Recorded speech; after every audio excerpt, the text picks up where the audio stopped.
ceramic figure of Fakba to save me from my own stupidity. As I sat there taking shit from my parents, I thought about Zhou Sao, my father's youngest brother, who lived in Saigon, and the only artist I was related to. I had seen only one photo of him. He was the younger version of my father, except his thick hair and eyebrows were completely silver. His cheekbones sat high on his face, unlike my father's, which sank beneath his fleshy cheeks. During the war, Zhou Sao had been a soldier for the South Vietnamese army. After a bullet grazed his spine, he was unable to walk for a whole year.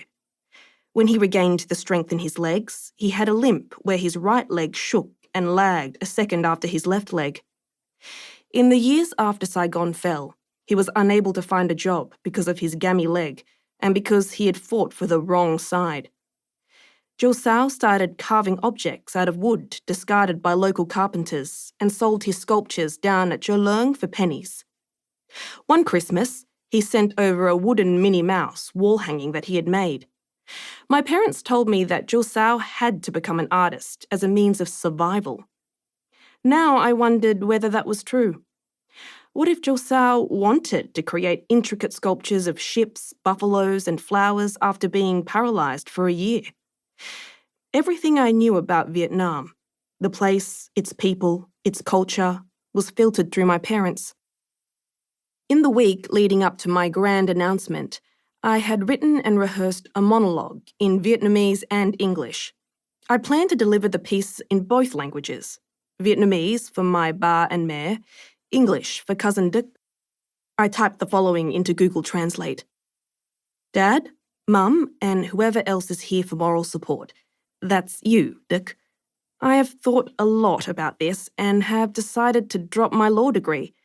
I will still continue with my arts degree so I can graduate sooner and focus on becoming a writer. I know you are all going to be very disappointed in me because you think I'm going to mooch off you and be a burden on you for the rest of your lives. Don't freak out.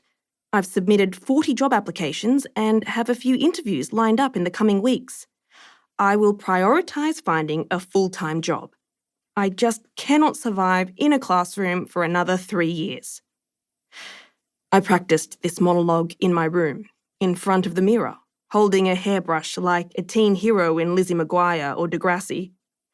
As I practiced each line out loud, I watched my face closely. My square jaw, shaped like my father's, clenched after every sentence for emphasis. When I got to the "don't freak out" bit, I noticed my uneven lips, flat on the left side and angled upwards on the right, just like my mother's, twitch slightly as if I was being sarcastic.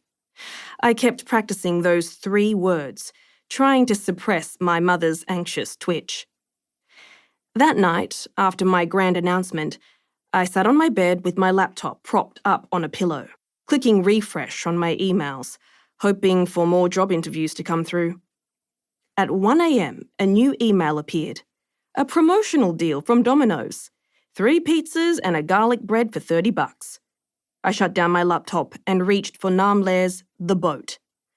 When Nam Le won the Prime Minister's Literary Award, Buck Lang had come over to our place with a bag of chocos. Did you hear about that Vietnamese kid down in Melbourne who won an award for his book? He's my friend's son. I'll get you a signed copy. He won $100,000. Buck Lang gave cousin Duc an autographed copy of The Boat, but Duc claimed that he didn't have time for literature, so the book stayed behind in Yagoona. I flipped to the first story, Love and Honour and Pity and Pride and Compassion and Sacrifice, and read about a Vietnamese protagonist quitting his lawyer life to go to the Iowa Writers' Workshop. The protagonist's father asks, "How far does an empty stomach drag you?" And the protagonist replies, "A scholar is a blessing for all his relatives." I knew how the rest of the story went. I'd read it again and again after rehearsing my monologue throughout the week. I opened up my phone and looked up Nam Le on Wikipedia. I wasn't sure what to believe. Was he really a professional gambler now? Was poker more lucrative than writing? I googled Nam Le gambling.